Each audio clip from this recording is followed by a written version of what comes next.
Okay, well, we'll get started. It's 11 o'clock, so we'll see if anybody else comes. But Emily, who is your instructor? Professor Professor who? Morton Ford. Oh, okay. Yeah.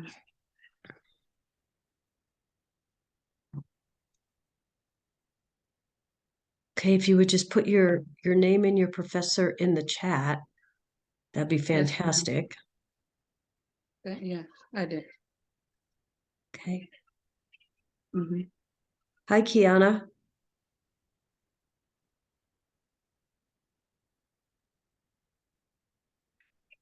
Mhm.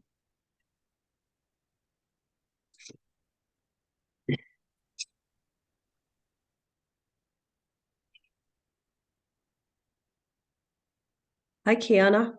Good morning. Good morning. Good morning. We'll get started here. I'm going to do the review from our study guide. Okay. So I don't know, have you both had a chance to review the study guide? Yes. Okay. Okay. A little bit. Okay. Well, please use that as a resource to prepare for the exam. That is a summary of all the concepts we've covered over the last 3 weeks. And you can see on the front page of the study guide, I've listed out the concepts that are going to be covered on this particular exam are the special vulnerable populations, right? The pregnant adolescents, the LGBTQ, mental illness, alcohol, tobacco, and other drugs, hospice and palliative care, death and dying, faith and spirituality, ethics, and then information from this week, occupational health, environmental health, reinforcing health education, and barriers to learning. So those are the 3 weeks of concepts we're going to be covering. Okay. There is a section in the study guide for each of those. So the study guide was developed from your readings, your notes, your weekly notes and PowerPoints that are provided you, and from lecture. Okay, so if there's, as you're reviewing the study guide, if there are concepts that you're not understanding, please go back and review your notes and your readings and try and acquire more information or knowledge about those concepts. If you're still having trouble understanding those concepts, reach out to your professor before your exam and have them review the concepts that you're having trouble with. Okay? So Okay. it's the same kind of exam, 50 questions. Well, let me back up. On the front page, the first 2 pages of the study guide, I have listed out all the concepts by week that we're going to be covering, and I have also put in your readings, what was assigned to you. So it's a quick guide. So it's a kind of a guide to go back and look at readings and assign readings from those concepts if you're not understanding it after reading the study guide. Okay. Okay. All right. So everything's right there for you. Um, same, like I said, same exam, 50 questions, multiple choice, select all that apply. And don't be afraid to select all if it's a select all that apply question. Okay. Some questions may have all the right answers. Okay. So don't be afraid to do that. So remember your priority questions, right? Please, please. I've done so many reviews with so many students, and what lots and lots of students are missing in their questions, their incorrect questions, is they didn't read the question well enough. They missed keywords, key phrases, cues in the question. Okay. So you really, really have to be mindful of that. Read the question slowly. All right, pull out whatever you need to pull out that's going to be important information to get to the right answer. So when I say a priority question, what does that mean? What kinds of words would you be looking for? Um, like what should the nurse um do like far as like intervention wise, or if it would ask like patient teaching and the nurse didn't understand, like what should the nurse teach the patient, as far as those type of questions for positive. Okay, that's part of it. But like the first thing the nurse supposed to do. right. So The most uh, important. important words and questions would be, what should be done first? What should be done last? What is going to have the greatest impact? What is the priority? Key words that will jump out at you that, for example, if you read a question and there are multiple answers that seem like they could be correct and you're only able to select one, please go back and reread the question. You probably missed a key cue, key word, key phrase in the question. Okay? That's always a good indicator if you get to a question and there's multiple answers and you can only select one, but several look right. Go back and read the question. It might say, what is the first thing you do? What is going to have the greatest impact? Okay, so please be mindful of reading the question slowly. I always suggest to students that they read the question and then do not read the answers yet. Read the question and come up with your own answer. Okay, and then go to the answers and see if that answer is in there. If it is, it's probably the correct answer. So try and come up with your own answer first. Okay.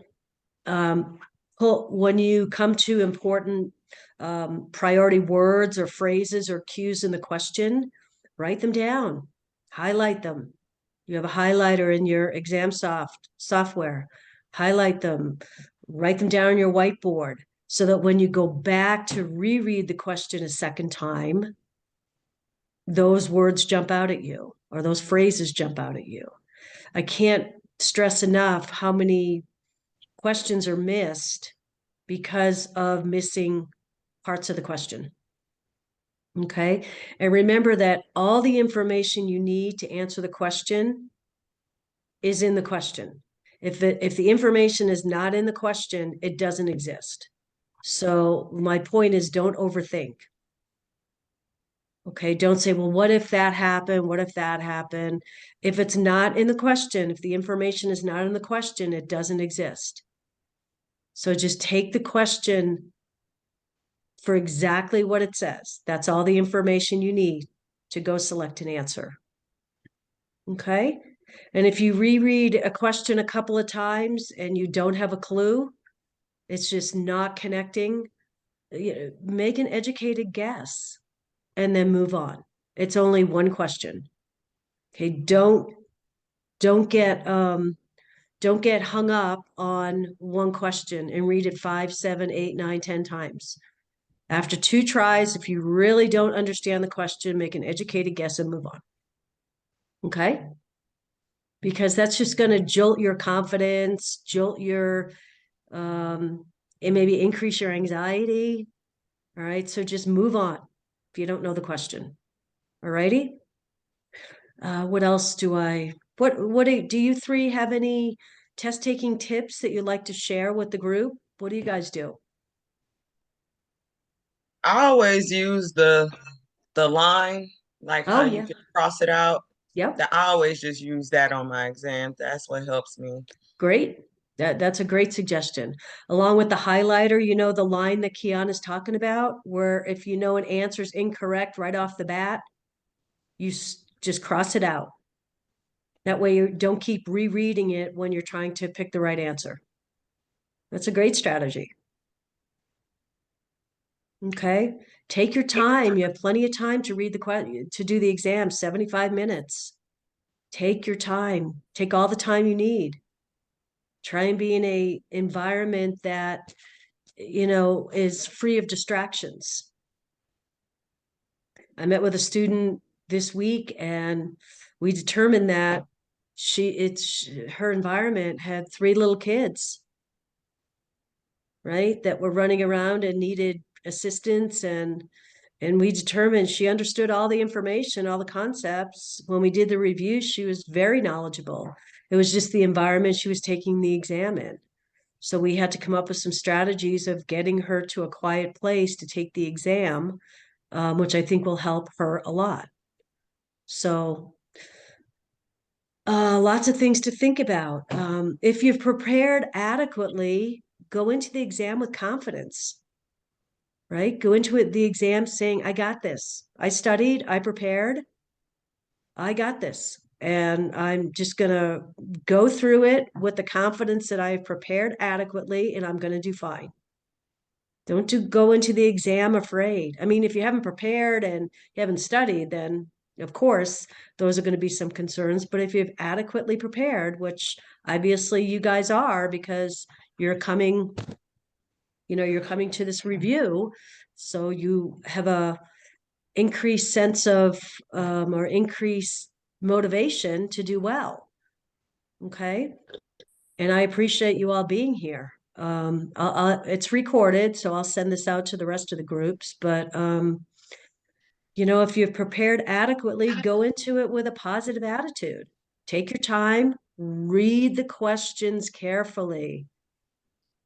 Please, that's the biggest takeaway. Take your time. Okay. What other strategies? What other strategies do we use? Or do I teach about math? I'm going to send out some additional math resources today. One of the other professors in pediatrics, Professor Bogart, she is a math whip. Okay, she has her own YouTube channel. She has a couple of easy handouts. So I'm going to send that to all my classes today. Not that I haven't sent you math resources prior to this, but from what I understand, a lot of her students in pediatrics love her YouTube channel, love her simple handouts. So she's already sent those to me, so I'd like to provide them to you. Okay, if you struggle with math.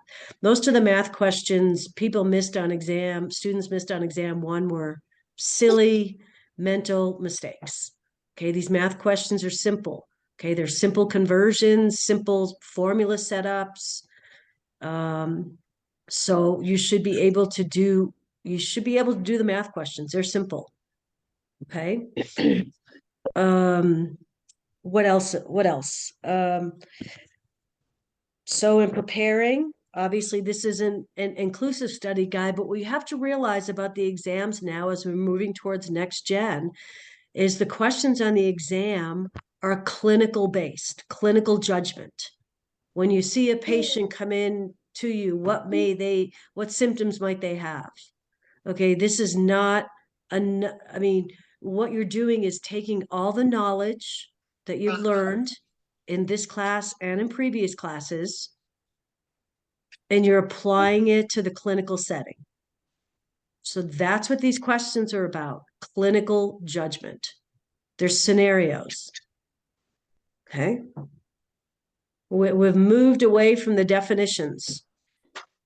We're now into clinical judgment. All right. So the study guide is an excellent starting point.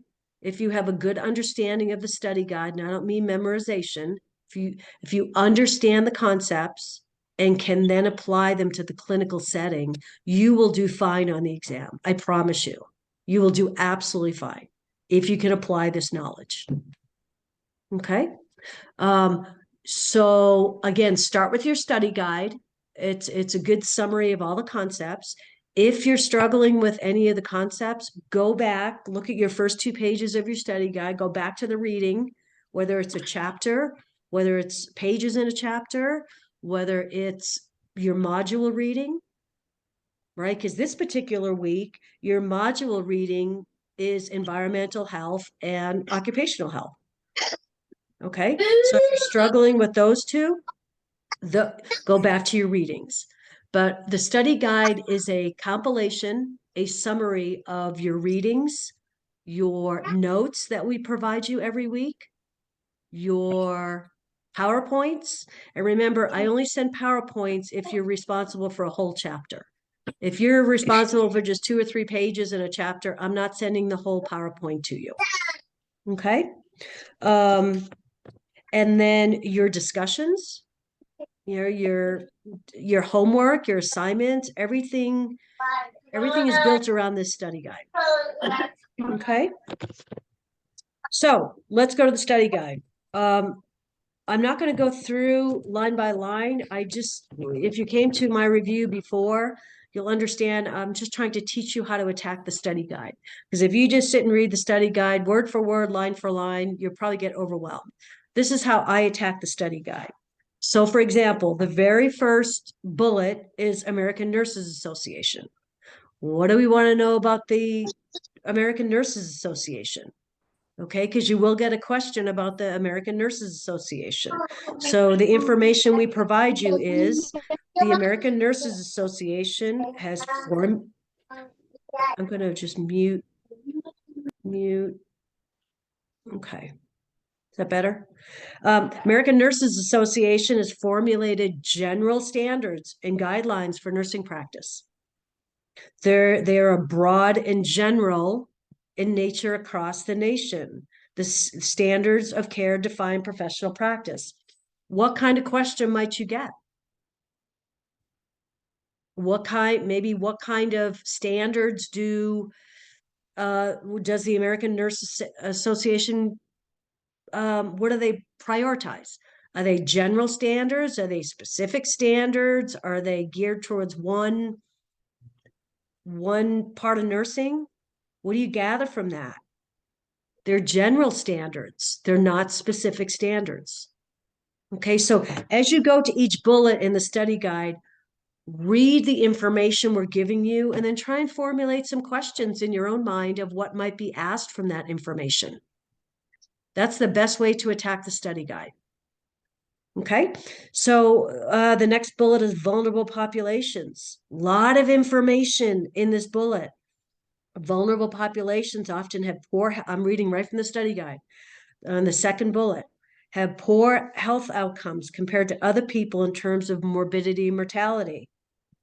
That's a pretty big statement, right? Vulnerable populations often have poor health outcomes. We know that compared to other people, right? And then the next part is these groups have a high prevalence in chronic illness, such as hypertension, levels of communicable diseases, including TB, hepatitis, STDs, upper respiratory tract infections. So there's an important point, right? Maybe what do vulnerable populations have a high prevalence of? Select all that apply. I don't know. We're giving you like 7 or 8 conditions that have a high prevalence to. Does that make sense? Then the last part of it is they also have higher mortality rates in the general population. Okay, why? Well, poor living conditions, diet, health status, crime and violence, domestic violence. So there's 3 parts to that bullet. The first part is we know that they have poor health outcomes compared to the general population.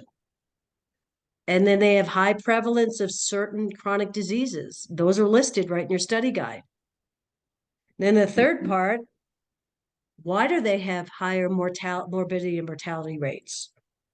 Poor living conditions, diet, health. So there's 3 parts to that bullet. Let me see if I can pull this up and see if it stays. Oh, hang on a sec.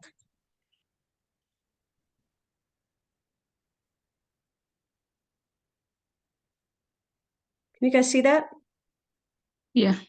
Okay, so here's what I'm talking about. So here's all your concepts to be covered. Just to back up a little bit. This is week 3, week 4, or excuse me, week 4, week 5, and week 6. Okay? Then I've given you all the readings, so you don't have to go back. So here's where I am. American Nurses Association. I know we're going back a little bit. They have formulated general standards Okay, not specific standards, general standards for nursing practice. Okay. They define the standards of care, define professional practice. Vulnerable populations. Here was the first part that I was just talking about. Whoops. We know the vulnerable I can't highlight. Vulnerable populations often have poor health outcomes compared to other people in terms of morbidity and mortality. That's number one. Here's the next group, or the next important part of this. These groups have a higher prevalence of chronic diseases, such as, goes through all the diseases. And then the third part is they also have higher mortality rates than the general population because of certain factors. And here's your factors: poor living conditions, diet, health status. Okay, so a lot of information in that one bullet that you could be asked about. What kinds of questions might you get from that bullet? Think of some questions. What might you get?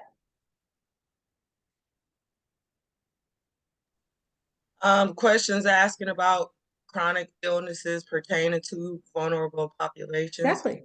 Yeah. Or yes, and why do they have higher mortality rates? What factors influence that? That's at the end of your bullet. Poor living conditions, diet, health status. So read each of these bullets and come up with your own questions. Next is pregnant adolescents. Okay, what do we know about pregnant adolescents? Look at all these bullets.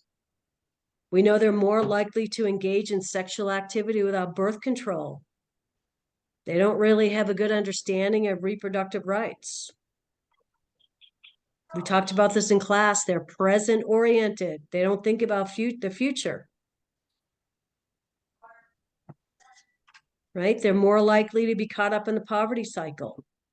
Again, this is a summary of what we've covered in class. Okay, pregnant homeless teens. What about them? Presents several challenges. And then this bullet goes through what the challenges are.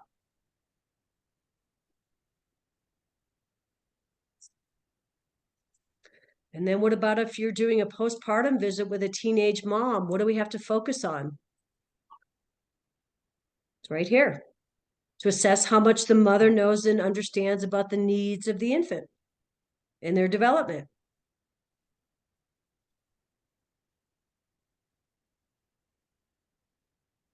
So what question might be formulated from a postpartum visit with a teen mom?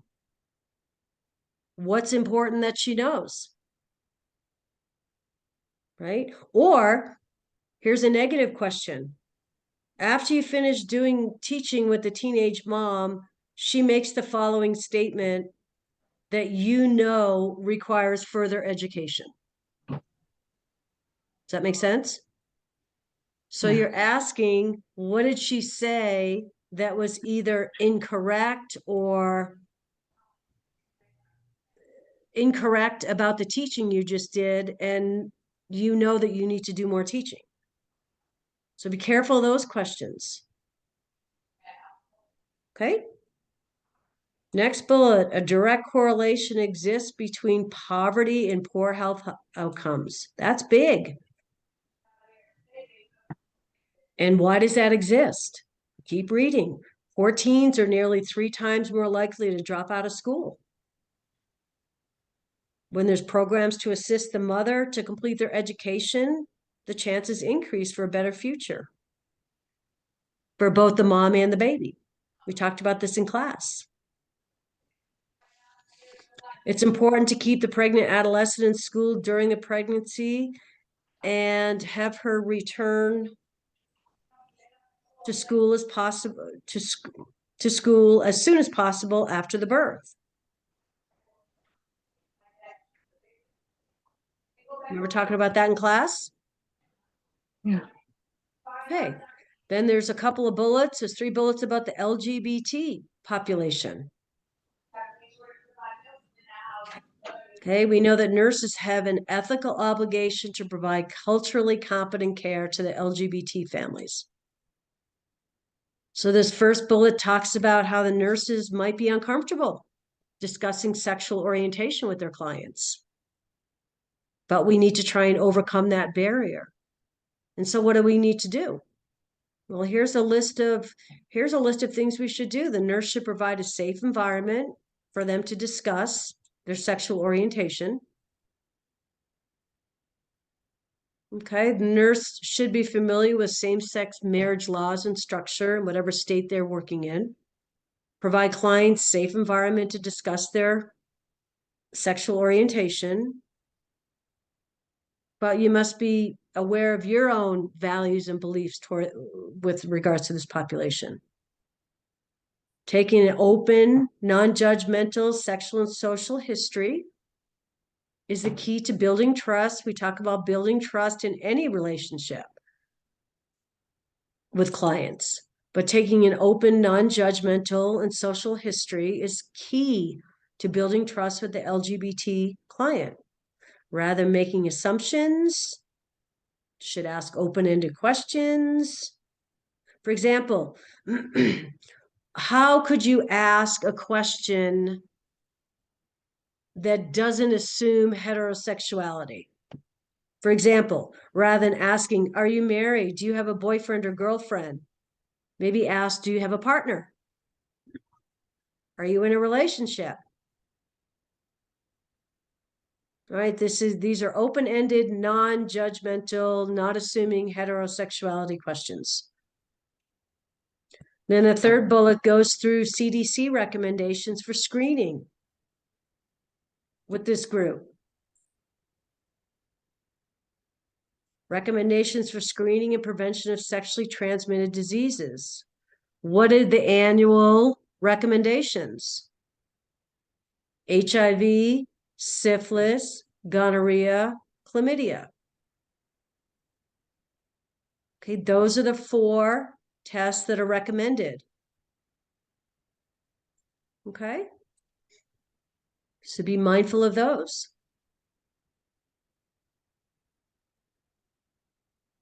So do you get how I'm attacking this information? Read through it. What might they ask? What questions might be on the exam about that?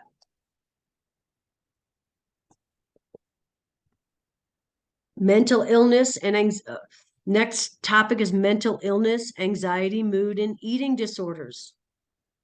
So it goes through the mood disorders. Well, we know that mental illness, anxiety, mood, and eating disorders, with this group, there's a high risk for homelessness, substance abuse, crime, victim and perpetrator crime.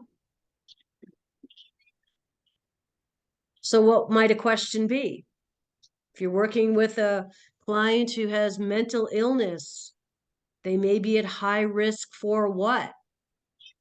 Homelessness, substance abuse, victim perpetrator of crimes. And then you need to have some knowledge of what a general anxiety disorder is, phobia.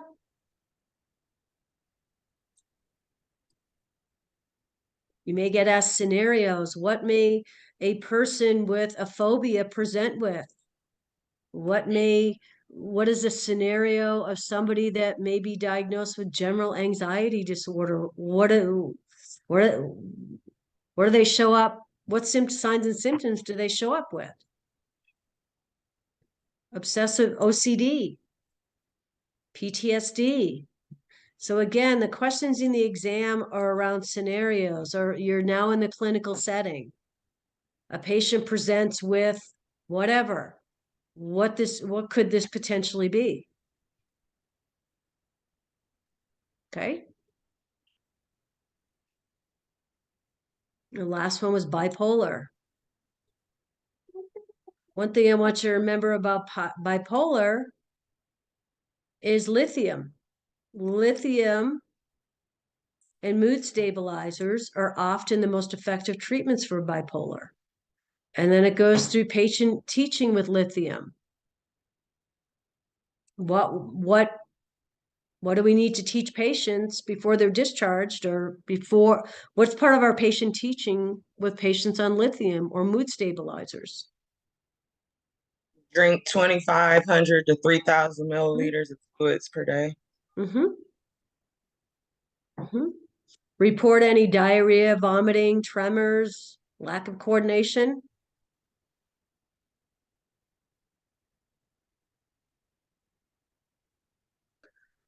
And then buspirone is often indicated for treatment of anxiety. What do we want to know about that? It says it's not recommended for the treatment of paranoid thoughts, drug or alcohol withdrawal, or schizophrenia. So maybe the question asked is, what is it used for? Well, it's used for the treatment of anxiety. Right? And then substance abuse, alcoholism. What does that look like? What might a patient present with? I don't know, let's say they're withdrawing. What does that look like? Why might they be going to treatment? Okay, here's the amount of alcohol that liver can metabolize. Okay, so you have to be able to apply the knowledge you've learned about alcohol consumption, not only what the liver can process, but what might somebody who's coming to the emergency room or urgent care present with if they're starting to withdraw. What are the physical symptoms that they might present with? Tobacco. Okay. Why is tobacco considered in this? Alcohol, tobacco, and other drug. Tobacco is It's addicting. association with lung cancer. Yep. Yep. Cigarette smoking is associated with lung cancer, heart disease. Children exposed to higher rates of respiratory ear infections. E-cigarettes. What do we know about e-cigarettes? Most importantly, the oil is poisonous to the kids, right?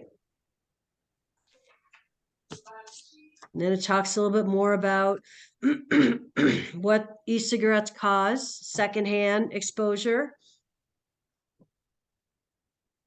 And then what if a client presented to you with frantic, excited speech, symptoms of frantic and excited speech? What if they came in with a high body temp, high heart rate, high blood pressure?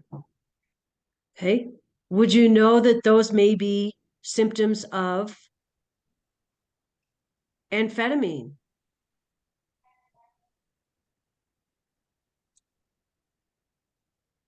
Okay. And then the next section, can you guys hear me? Yes. Okay. Yes. The next section is about death and dying, hospital and palliative care. What's the most important thing? What are the most important factors to consider when caring for a dying patient? Pain control. Pain control, like comfort. Comfort, right? If a family member dies, what are the stages of grief?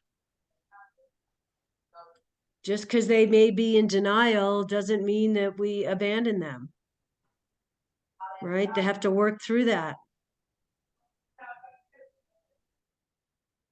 Okay, that's why here it says review the stages of grief after a family member has died. Review the characteristics of Cheyenne-Stokes respirations. What are they? Shallow breathing followed by periods of apnea.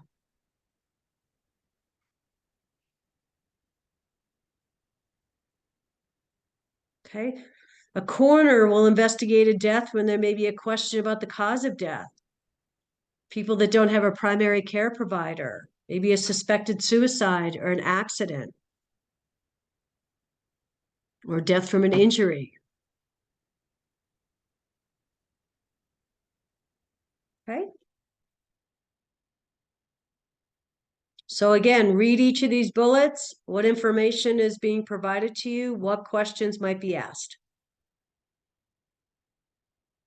And then there's a section on the faith community nurse.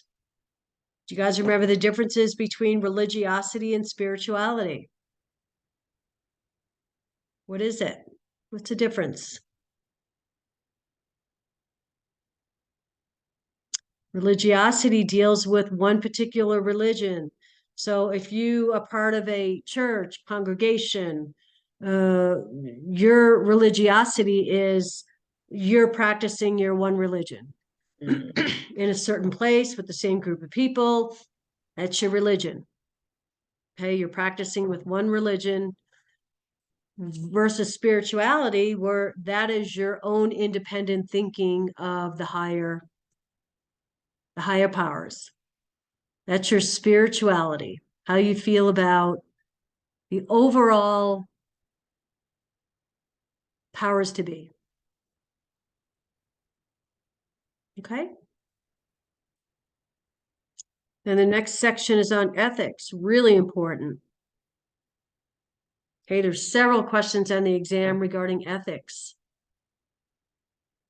Okay, first step in ethical decision making is you have to identify an issue. Think of your nursing process, your ADPI. This is your assessment phase. What's the ethical issue you have to deal with?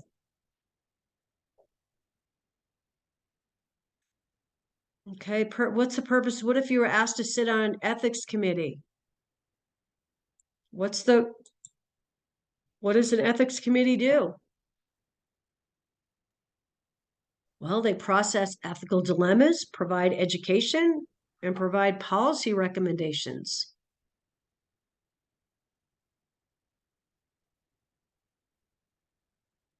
And then you have ethical principles and ethical theories. They're listed here. Beneficence,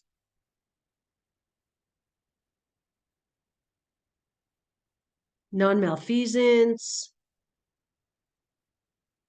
autonomy, having the patient has the right to stop treatment or participate in the plan for their care. And then be familiar with the ethical theories, principalism, utilitarianism, deontology.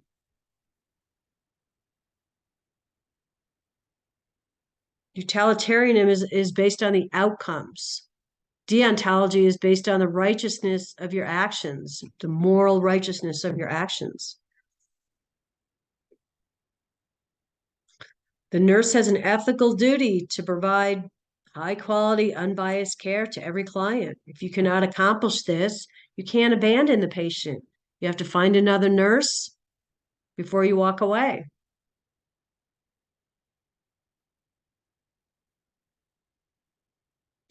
What do we know about environmental health? This is a pretty big statement. Children are the most vulnerable. Lots of people are vulnerable. But if you get a question that asks, who is the most vulnerable to environmental risks and adverse health outcomes? As your kids.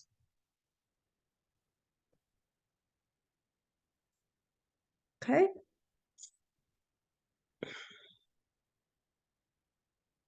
Education, really important in our nursing profession and in our nursing profession, but with regards to community health, what kinds of barriers might exist with education? Maybe a language barrier, maybe a literacy issue. Remember we talked about health literate and health illiterate? Do they understand? Remember our three domains of learning: cognitive, affective, and psychomotor. Cognitive is the thinking, affective is the feeling, psychomotor is the doing. Okay, psychomotor has to have 3 conditions met.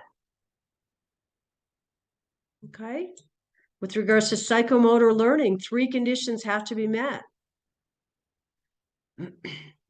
Having a sensory image of how to carry out the skill, having opportunities to practice the skill. Okay, here we talk about low literacy. And that's not derogatory. It just means that they have low health literacy skills. They may be embarrassed. They may not want to come forward and say they don't understand what you're teaching them.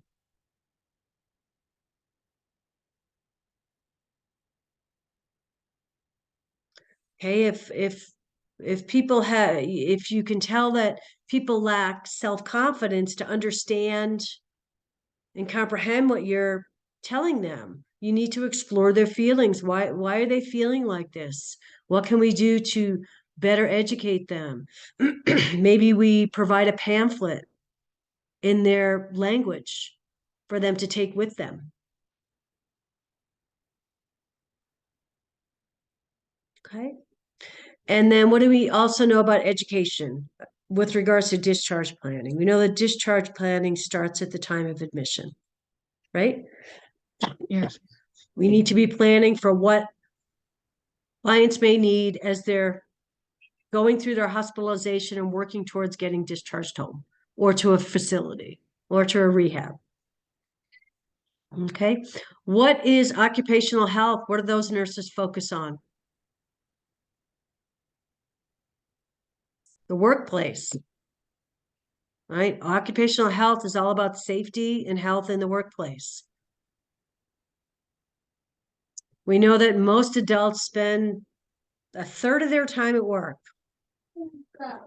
And we know that no work is completely risk-free. Every single industry grapples with serious hazards at work.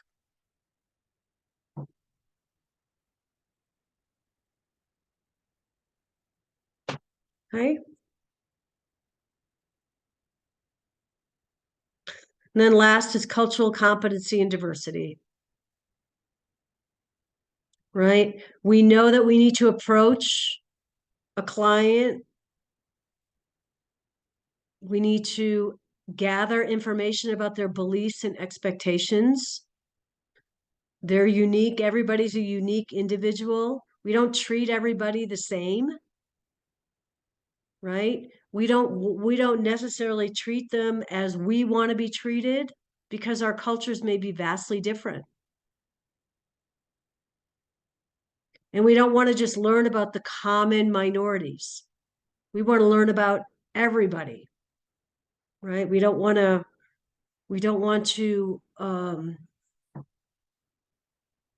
just learn about common minorities and their values and beliefs.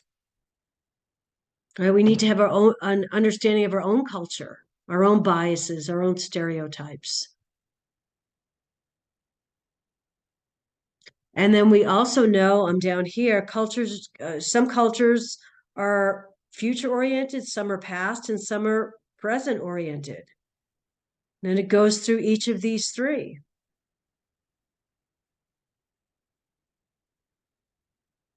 Okay, what might a past oriented culture, what might they value? What about a present oriented culture and what do they value? And then a future oriented population, what do they value? So cultural competence is attained when the nurse makes conscious attempts to learn about people and their diverse cultures and try and look at the world through their perspective. For example, Native Americans do not usually sustain eye contact as they consider that rude or disrespectful. That's a prime example.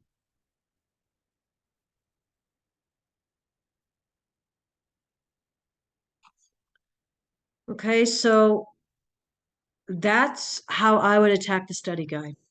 Read each section, read each bullet, what information is provided, and what questions could be asked. But you have to think in the clinical setting. We're not asking you to repeat the information on the study guide. That's not what the questions on the exam are about. It's using that knowledge and making decisions in the clinical setting. So for example, with your mental health, mental disorders, what might a client present with that has bipolar? What might a client present with that has general anxiety disorder? What may clients present with from a different culture? And what's important in treating them? Knowing about their culture, knowing about their values, their beliefs, trying to incorporate as much of that into their health plan. Okay. So that this is the exam is applying knowledge into practice. So be prepared to have clinical judgment questions. Okay. Because, think about it. You're graduating from nursing school. It's great that you have all the knowledge, but can you apply it to practice? That's what this is all about. Okay. Just helpful? It is. Yes. You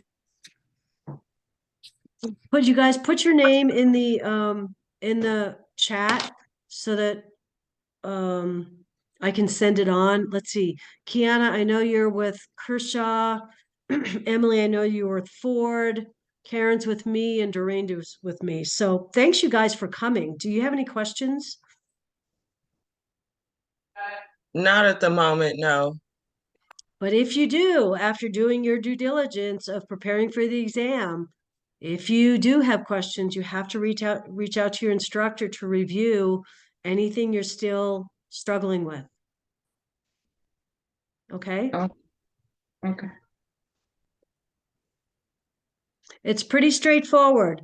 This isn't a gotcha exam. It's pretty straightforward. The knowledge you're getting in class the last 3 weeks and all these different concepts is now you're going to put it into practice. Okay? Okay. So that's what I want you to think. Thank you. Okay? Yeah, thank you. You're welcome. Good to see everybody. And thanks for prioritizing coming to this. I appreciate it. Tells me you're motivated to do well in the exam. And that's great. That's great. And you know where to find me. Yes, yeah. Dorinda knows where to find me. Yes. She does. So, okay, well, you guys have a good day. When are you all taking the exam? Dorinda, you're Friday? No, you're Monday. No, Friday. Oh, you're Friday. I'd have to look at my roster. When are you guys taking the exam? I'm Friday. On Friday. Great. So you have the opportunity for next week to reach out to your instructors if you need any additional tutoring Yes. or any additional review. Okay. All right. Thank you. All right. Talk to you later. Bye. Okay. Bye. Bye. Bye. Bye. You're welcome.